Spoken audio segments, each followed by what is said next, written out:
بسم الله الرحمن الرحيم الحمد لله والصلاة والسلام على رسول الله وعلى آله وصحبه ومن والاه وبعد.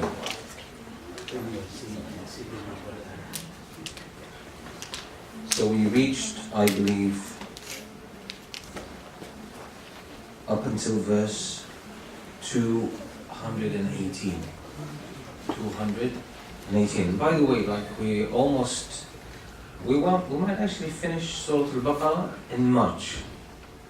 It's very likely that inshallah we will complete Surah Al-Baqarah in March. And we said those who were the most consistent in this class, in attending this class, inshallah, I said we agreed with Brother Asad that we will arrange for them to receive a certificate of attendance, right, for Surah Al-Baqarah, for tafsir of Surah Al-Baqarah.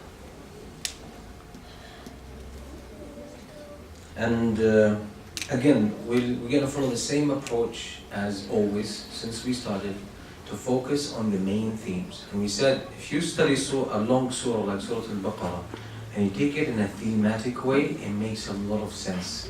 It makes it easy for you to navigate through the surah. But if you take it verse by verse, it could be very confusing. It could be very overwhelming. But if you take it his main themes and see how the main themes are connected, and all of them are centered around one central theme, it makes a lot of sense.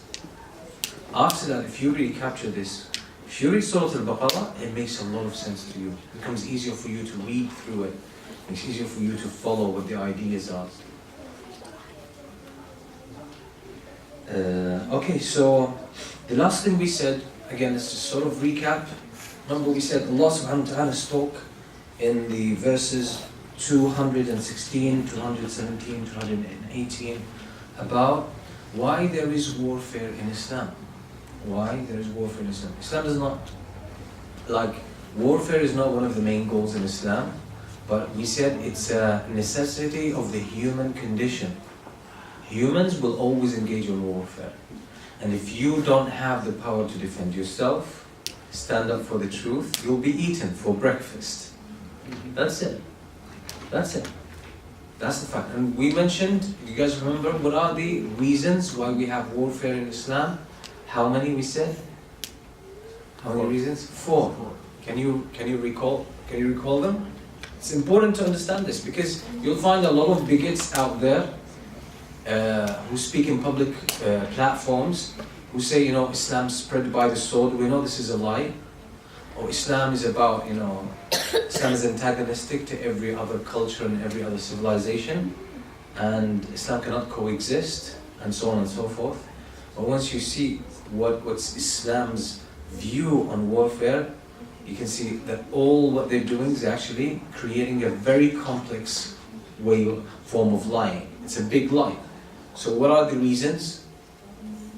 What are the 4 principles why we have main reasons why we have warfare? Do you guys recall? First, and that's the easiest, self-defense, right? Self-defense. You can't say, turn the other cheek, right? You turn the other cheek, you're getting slapped across the face again, right? And then they'll beat you down. They'll beat you down. So if you self-defense is a right, undeniable right. No human being in their right mind would deny the right to self-defense. So first and foremost is self-defense. Number 2, why do Muslims engage in active warfare, not only self-defense? Why active warfare? So you'll find the Muslims came from Medina, expanded into Mecca, into Taif, around the Arabian Peninsula, and even beyond. Why did they do that? Were they just trying to force people into Islam? Or they just trying to wipe out everyone else? What was the reason? To preach to others. Okay, good. That was the third, but we can bring it now. So we said Islam is the birthright of every human being. Everyone has the right to know the true message from their Lord. Everyone has the right to hear the message of Islam as it really is, in its pure format. Right? So the Muslims just carried it out. They carried it out. And in order to carry it out, as we said, we cannot understand, what happened 1400 years ago based on the dynamics we have today. Today we live pretty much, like politically speaking, in a free world. You can actually, if you get a visa into a country, if you are allowed into a country, or if you're a citizen of a country, you are allowed to believe in whatever you want. You're allowed to preach your beliefs and your ideologies, right? As long as you do not incite hatred and incite violence. You can believe in whatever you want and you can express your ideas. The world was not like that in the past. Let's say, take an example, the Persian Empire. Persian Empire, it was more of a quarantine, ideological quarantine. So if you were, let's say, you were a Christian and you went into the Persian Empire, if you opened your mouth, publicly spoke any word to preach Christianity, what would happen to you? You would disappear. Completely. Why? This is an ideological attack on this country. So countries at the time, political entities were ideologically based. They were religiously based. So, again, in the Byzantine Empire, if you were to preach Islam in the Byzantine Empire, you'd be wiped out. You'd be literally killed. This is a great violation to the country. So, how was Islam going to spread? How were people going to give in their rights to hear about the true message of Islam, which was the responsibility of the Muslims? How? You send individuals, they'll be killed. What can you do? So Muslims' armies moved out and they sent a message to every nation before they get close to them that you allow the message, you allow people access to the message of Islam. We have nothing to do with you. We're not going to fight with you. We don't have any issues with you. But if you are going to stop the message from reaching the people, then you are oppressing your own people because it's their God-given right. People have the right to hear the truth. So that's why, the Muslims had to protect, so they had to march out with these armies. The armies were not there to force anyone into Islam. And if you read history carefully, you're going to find this. For example, let's take Egypt as an example. So Egypt, let's test your knowledge about history. When the Muslims marched to Egypt,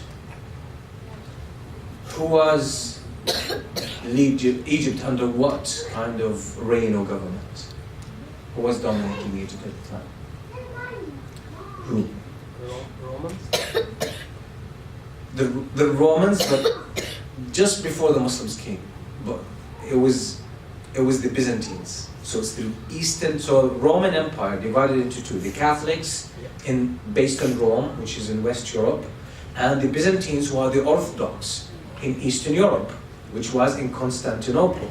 That was the base. So Egypt was an arena of constant battle and war between the Catholics and the Orthodox, between the Romans and the Byzantines. So when the Muslims came, it was primarily the Orthodox, which is the Byzantine Empire, it was reigning over Egypt. But actually, a few decades before, it was the Romans. It was the Romans, so it was constant battles. So the Romans wiped out many of the Coptics. They actually imprisoned their priests and their religious leaders. And the Byzantine Empire also did the same. Although the Coptics were Orthodox, just like the Byzantines, but the Byzantines politically were in disagreement with them, so they were actually planning, the Orthodox had a plan to wipe out the Coptic tradition completely. And this, by the way, this history is documented by the Coptics of today. It's documented by the Coptics of today. So there's a few books, it's the Coptic, their title is التاريخ القبطي لمصر, which is the Coptic history of Egypt. The Coptics themselves, they celebrate the arrival of the Muslim army. Because when the Muslim army came under the leadership of Amr ibn al-As, they came to Egypt. Amr ibn al-As, they came to Egypt. Egypt, like the population of Egypt was huge, even at that time, was between 8 million to 10 million people at the time. How big was the army of Amr ibn al-As? Now imagine you're taking over a country just like that. How big the army you need to take over a country like this? Do you know how much? What was the number of the army of Amr ibn al-As? 30,000? It was 8,000. It was 8,000. 8,000. And when Amr ibn al-As and his army arrived in Egypt, they were hailed and celebrated and welcomed by the Coptics, the people of Egypt. Why? Because their religious leadership were taken by the Byzantines. And the Muslims helped the Coptics reinstall their religious leadership and establish them. They actually freed their religious leader from the Byzantines. They brought them back, and the Amr ibn al-As gave him a position of leadership among his people, and they allowed them their religious freedom. So were the Muslims marching out from the Arabian Peninsula to spread Islam by the sword? Not at all. Not at all. So if you read carefully the history, you'll see this is not a fact. There's no truth behind what's being said. Okay, so that's number 2. Number 3, what was the reason? Third reason why Islam has legislations about warfare. Why?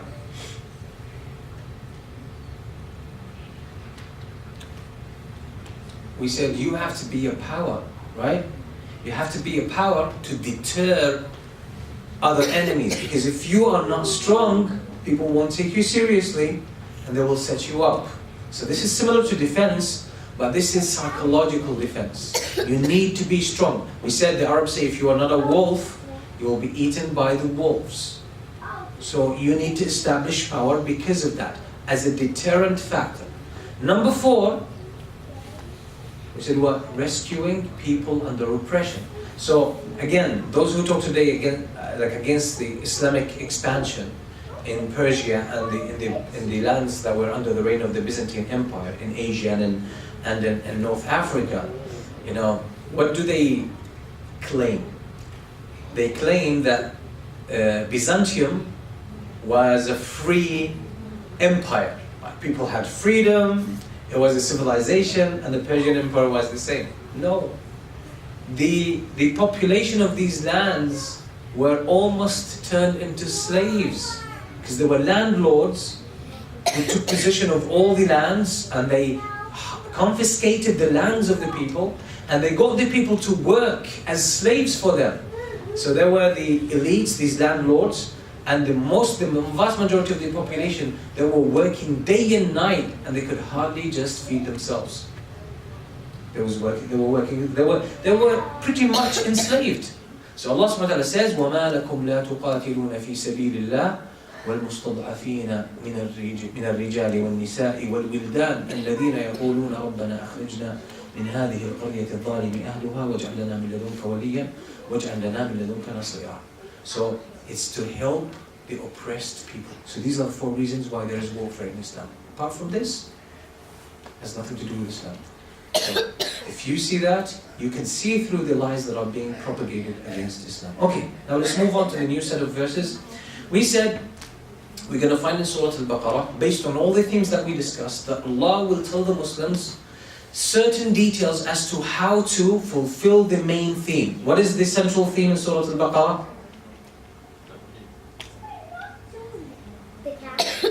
No, the central theme, that the whole Surah Al-Baqarah, the message, the central message. Yeah. I am your only God. Yes, worship your Lord. Worship your Lord alone. So Allah subhanahu wa ta'ala, we said throughout Surah Al-Baqarah, He throws a little bit of guidance, legislation as to how to fulfill the worship of Allah subhanahu wa ta'ala in practical terms, in your private life, in transactions, business, in society, and so on and so forth. So here Allah subhanahu wa ta'ala is going to show us one aspect. Allah says, يسألونك عن الخمر والميسر قل فيهما إثم كبير ومنافع للناس وإثمهما أكبر من نفعهما ويسألونك ماذا ينفقون قل العفو كذلك يبين الله لكم الآيات لعلكم تتفكرون في الدنيا والآخرة ويسألونك عن اليتامى قل إصلاح لهم خير وإن تخالطوهم فإخوانكم والله يعلم المفسد من المصلح وَلَوْ شَاءَ اللَّهُ لَأَعْنَتَكُمْ إِنَّ اللَّهَ عَزِيزٌ حَكِيمٌ. We're going to, by the way, make a little bit of change to the class. Who is a good reciter of the Quran here among the younger ones? Who recites Quran well? I'm going to ask Sheikh Abdul Wahab to tell me when he comes back. Because from now on, the verses that we will talk about them, inshallah, I'll get one of the younger brothers to recite them. Then we'll read the translation, then we will comment on them. Okay, so I'm going to read and then read the translation. I'm not going to go into details because these are just practical instructions for how to worship Allah in your private life. ولا تنكحوا المشركات حتى يؤمنن ولأمة مؤمنة خير من مشركة ولو أعجبتكم ولا تنكحوا المشركين حتى يؤمنوا ولعبد مؤمن خير من مشرك ولو أعجبكم أولئك يدعون إلى النار والله يدعو إلى الجنة والمغفرة بإذنه ويبين آياته للناس لعلهم يتذكرون ويسألونك عن المحيض قل هو أذى فاعتزلوا النساء في المحيض ولا تقربوهن حتى يطهرن فإذا تطهرن فأتوهن من حيث أمركم الله إن الله يحب التوابين ويحب المتطهرين نساؤكم حرث لكم فأتوا حرثكم أن شئتم وقدموا لأنفسكم واتقوا الله واعلموا أنكم ملاقوه وبشر المؤمنين ولا تجعلوا الله عرضة لأيمانكم أن تبروا وتتقوا وتصلحوا بين الناس والله سميع عليم لا يؤاخذكم الله باللغو في أيمانكم ولكن يؤاخذكم بما كسبت قلوبكم والله غفور رحيم. These are rulings. I'm just going to read the translation. Maybe make some small comments and move on because these are secondary themes. We don't need to dwell on them for a long time. So Allah subhanahu wa ta'ala says, they ask you, O Prophet, about intoxicants, like alcohol, etc. and gambling. So the people used to ask the Prophet, what about intoxicants? What about gamblers? That were very common at the time of Jahiliyyah. Say, there is great evil in both, as well as some benefit for people. But the evil outweighs the benefit. Still up until that moment, by the way, when this verse was revealed, alcohol was still halal. People were consuming it. And gambling was still halal. People were practicing it. Then Allah says, and they ask you, O Prophet, what should they donate? Like, should they, for example, give all of their money? Or what should they give? So say, whatever you can spare, whatever extra, the surplus of your money. Okay, this is how Allah makes His revelation clear to you, O believers. So perhaps you may reflect upon this world and the hereafter, so that you reflect on matters of this world and the hereafter. And they ask you, O Prophet, concerning orphans, say, improve their conditions. Improving their conditions is best. And if you partner with them, they are bonded with you in faith. And Allah knows who intends harm and who intends good. Had Allah willed, He could have made it difficult for you. Surely Allah is almighty and wise. So these are rulings about the orphans. Because if you have orphans and they have money, the Arabs used to